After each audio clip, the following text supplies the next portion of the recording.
오늘 우리가 함께 살펴볼 이야기는요, 사실 실패와 멸망에 관한 이야기입니다. 한 나라 전체가 무너지고 성전이 불타고 정말 모든 게 끝난 것처럼 보이는 그런 이야기죠. 하지만 정말 놀랍게도 이 이야기의 마지막은 아주 작은 희망의 불씨 하나로 끝이 나거든요. 자, 열왕기하가 진짜 하고 싶었던 이야기가 뭔지 같이 한번 깊이 들어가 보시죠. 이 책을 읽다 보면 머릿속에 아주 근본적인 질문이 떠오를 수밖에 없어요. 아니, 어떻게 하나님이 택했다는 백성이 이렇게까지 철저하게 무너질 수 있는 거지? 그리고 그토록 중요했던 하나님의 약속은 그럼 실패한 건가? 바로 이 질문들이 오늘 우리가 함께 파고들 이야기의 핵심입니다. 열왕기 하의 시작은요, 아합 왕이 남기고 간 그야말로 극심한 혼돈 속에서 펼쳐집니다. 그의 아들 아하시아 왕이 병에 걸렸는데 글쎄 이스라엘의 하나님이 아니라 엉뚱한 이방신에게 물어보러 사람을 보내죠. 바로 이 배교의 순간 한 인물이 다시 무대 위로 등장합니다. 바로 선지자 엘리야입니다. 그가 외치는 이 한마디, 이건 단순히 왕 한 명을 꾸짖는 게 아니에요. 하나님을 등진 이스라엘 전체의 리더십을 향한 아주 강력한 도전이죠. 지금 당신들 진짜 의지해야 할 분이 누구인지 완전히 잊어버린 거냐? 하고 일가라는 겁니다. 그리고 엘리야는 정말 영화처럼 퇴장합니다. 불수레를 타고 하늘로 올라가 버리죠. 근데 여기서 진짜 중요한 포인트가 있어요. 바로 그의 겉옷이 후계자인 엘리사에게 툭 떨어지는 장면입니다. 이게 뭘 의미하겠어요? 하나님의 일은 한 사람으로 끝나는 게 아니다. 새로운 사람을 통해 계속된다는 걸 보여주는 아주 상징적인 장면인 거죠. 엘리야가 좀 불과 심판의 선지자였다면 엘리사는 사뭇 다릅니다. 그의 시대는 뭐랄까 은혜의 기적들로 가득 차 있거든요. 보세요. 굶주린 과부를 돕고 죽은 아이를 살리고 심지어 적국의 장군까지 치유해줍니다.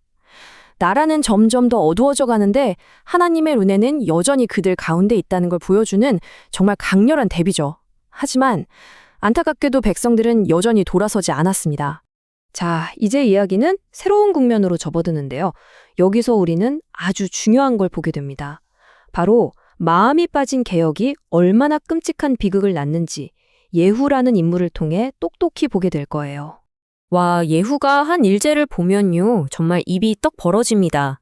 악의 상징이었던 이세벨을 심판하고 우상 숭배의 본거지였던 아합 왕가를 그냥 싹 다 쓸어버리죠. 심지어 바알 신전까지 박살을 내요.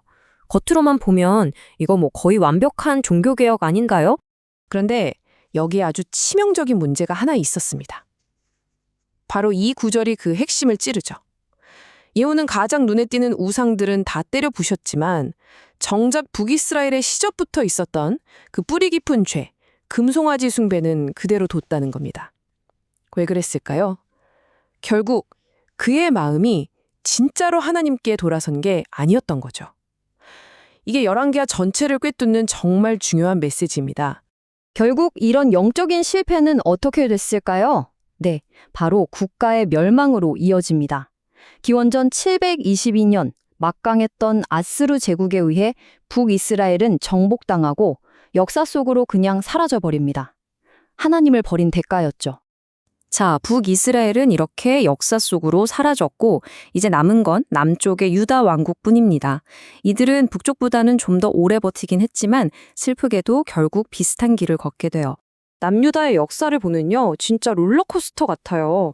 괜찮은 왕이 나와서 이제 좀 살만하겠다 싶으면 바로 다음 왕이 나타나서 모든 걸 다 망쳐놓고 이런 패턴이 계속 반복되는 거죠.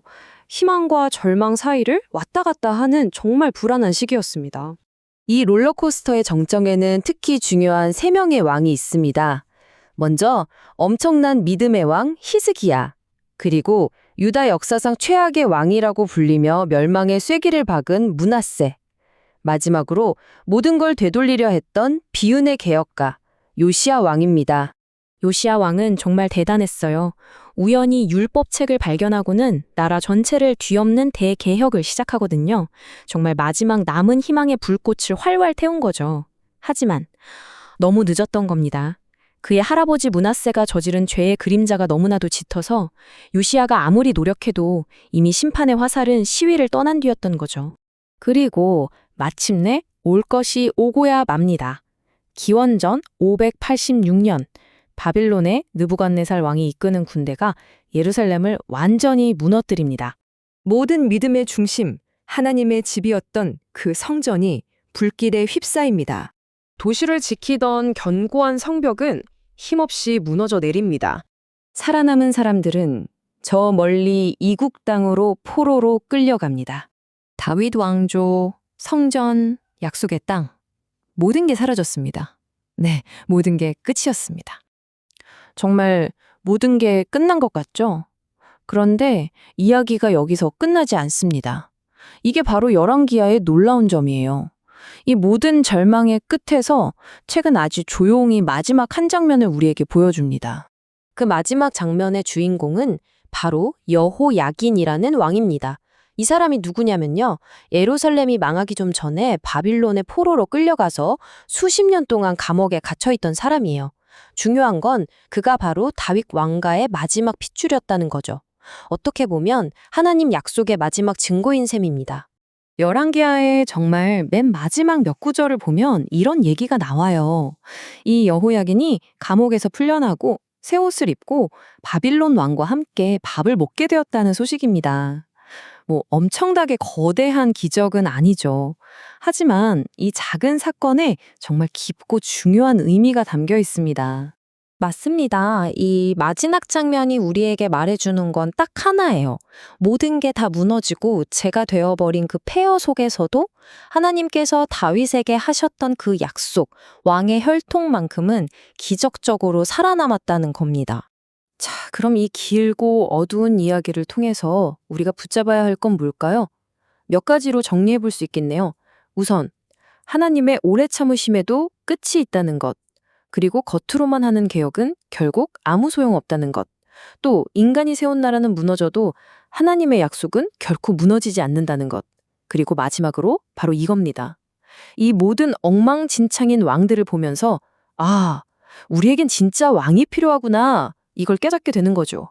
결국 열왕기하는 단순히 어떻게 망했나를 보여주는 책이 아닙니다.